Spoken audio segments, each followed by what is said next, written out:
Pitong mensahe ng Kwaresma at muling pagkabuhay.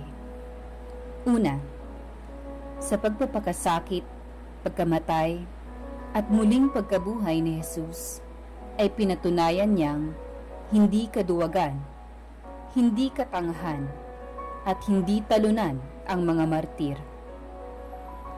Silang nagpapakumbaba, nagpaparaya, nagbibigay, nagsasakripisyo, nagmamahal, at nagpapatawad ay higit kaysa kanino man.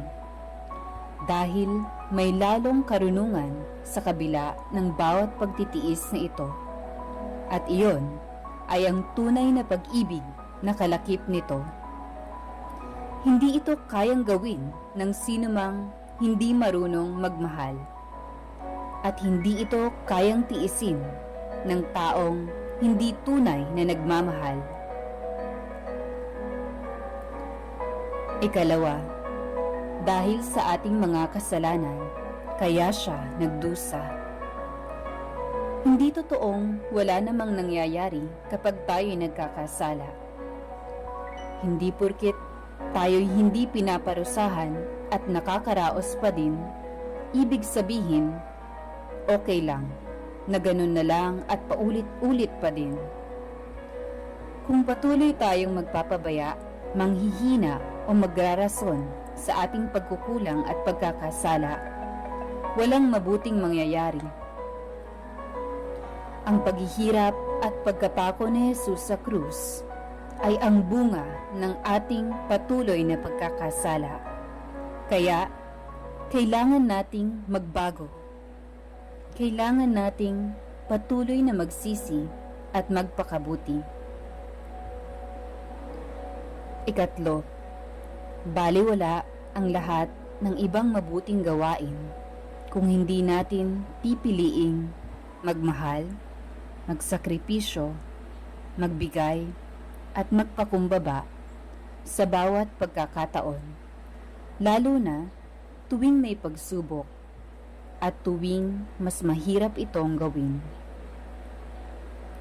Ikaapat, masasabi lang natin na mahal natin ang Panginoon kung mamahalin din natin ang ating kapwa gaya ng ginagawa niya. Ikalima, masasabi lang natin na siya ang ating Diyos kung siya, ang kalooban niya, at mga utos niya lamang ang sinusunod natin at hindi ang ating sariling kagustuhan lamang. Ika-6, hindi sapat na alam lang natin ang kautusan at ang kalooban ng Diyos. Baliwala ito kung hindi natin isinasabuhay.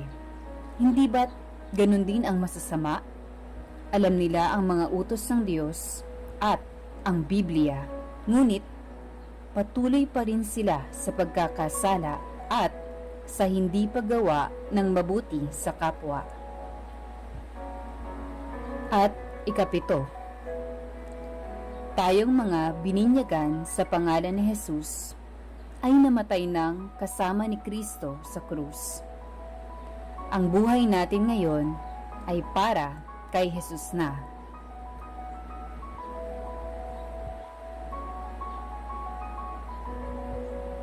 Panalangin. Naway, tulungan tayo ng Panginoon sa tunay na pagsisisi at tuloy-tuloy na pagbabago. Hindi ito isang araw lang at hindi ito magiging madali. Dahil sa bawat pagkakataon, sa bawat tukso at problemang darating, kailangan natin ang tulong ng Panginoon. Walang imposible sa Kanya. Kaya, hilingin natin ito sa ngalan ni Jesus. Amen.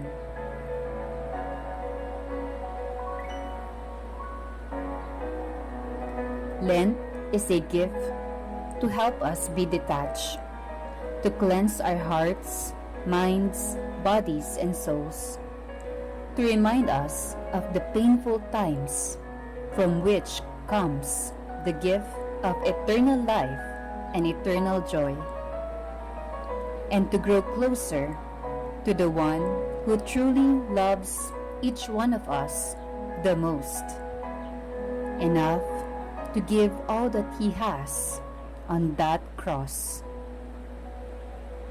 Amen. God bless you and happy Easter, everyone.